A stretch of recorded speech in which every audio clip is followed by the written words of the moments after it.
ভগবতীপুর নিম্ন বুনিয়াদি primary school, দক্ষিণ চব্বিশ পরগনা। ভগ্ন পরিকাঠামো, ৩-৪ জন শিক্ষার্থী এবং 2 জন শিক্ষক, এরকম একটা পরিবেশ।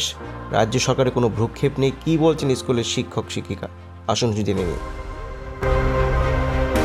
কমছে, সরকারি এই টিচারটা একটু বেশি হলে ভালো হয়। আমাদের 5টা ক্লাস, 2 জন টিচার। গার্জেনরা চাইছে প্রতি ক্লাসে যেন একজন টিচার থাকে, তাও ঠিক সে ভরসা পাচ্ছে না যে টিচার নেই, কি একজন টিচার সবসময় 5টা ক্লাস কি করে নেবে। এবং 2 জনের মধ্যে একজন তো অসুস্থ হতেই পারে, সেই জন্য। আর কাছাকাছি প্রায় 200 কিলোমিটারের মধ্যে বেসরকারি স্কুল অনেক কটা দেখা যাচ্ছে। তারা বেসরকারি কিছু সুবিধাও তো পাচ্ছে, সেই জন্য চাচ্ছে। আমরাও চেষ্টা করছি, বাড়ি বাড়ি যাচ্ছি, বলছি। আসলে এখন তো প্রচুর আনাচে কানাচে কিরুমিন স্কুলগুলো হয়ে গেছে, যেগুলো ক্লাস 4 অবধি সব বাবা মার একটা করে বাচ্চা, তারা পড়ানোর জন্য ওটাতেই আগ্রহী। আর আমাদের সেই জন্য সরকারি স্কুলগুলোতে বাচ্চা ধীরে ধীরে কমছে।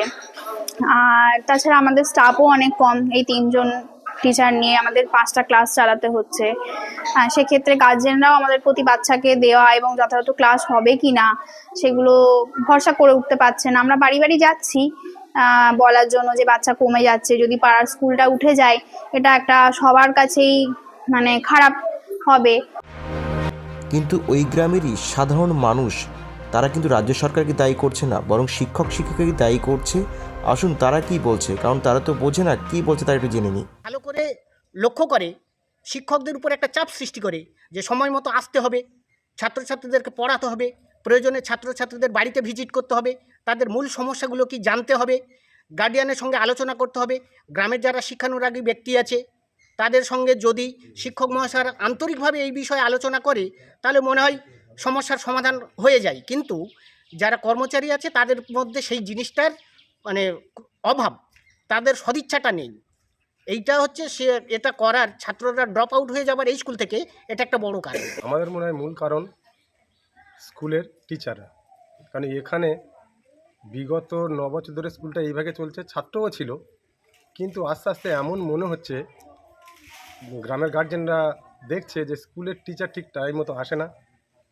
ছাত্র ভর্তি থাকা সত্ত্বেও পরে অনেকে কুইট করেছে, এখান থেকে তুলে নিয়ে কেজি স্কুলে দিয়েছে। কারণ এখানে পড়ার মান টিচাররা সেইভাবে তুলতে পারেনি। কারণ এখানে থেকে আমরা মানুষ হয়েছি, বিগত কয়েক বছর স্কুলটার প্রতি কোনো লক্ষ্যই নেই। আসে যায়, ঠিক টাইমে আসে না। স্কুলে ছাত্ররা যারা আসে পড়াশোনা তেমন পাচ্ছে না টিচারদের কাছ থেকে। সেই কিছু কারণের জন্য গার্জেনরা এখান থেকে কুইট করার করেছে আর কি, অন্য স্কুলে ভর্তি করার চেষ্টা করেছে বা করেছে। বাংলার শিক্ষিত ব্যক্তি মাত্রই জানেন শিক্ষাক্ষেত্রে ঘোর দুর্নীতির জন্যই আজ পশ্চিমবঙ্গের বিভিন্ন স্কুলের এই অবস্থা। আসুন এই দিদি কি বলছেন একটু জেনে নিই।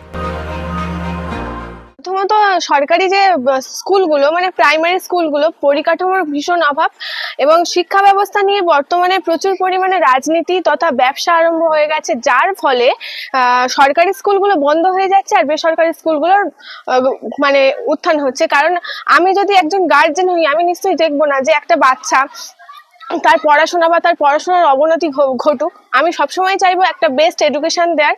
তো সেই পারপাসে এখন হচ্ছে সরকারি স্কুলগুলোতে শিক্ষক ঠিকঠাক নিয়োগ হচ্ছে না। বর্তমান সরকার, আপাতত যে সরকার চলছে সেই সরকারে ঠিক মতো শিক্ষক নিয়োগ এবং ঠিক মতো একটা প্রাইমারি স্কুলের যে পরিকাঠামো দরকার সেই ব্যবস্থা কিন্তু নেই। আর এই বর্তমান সরকারের থেকে শুরু করে শিক্ষা ব্যবস্থাকে নিয়ে যে হারে রাজনীতি করা হচ্ছে, আমার মনে হয় কোনো কিছু রং না দেখেই এই শিক্ষা ব্যবস্থার উপর নজর দেওয়া উচিত। আমরা এই তো বললাম যে বন্ধ করাটা কোনো ব্যাপার নয়, আমরা বন্ধ করার পথেও এগোচ্ছি না।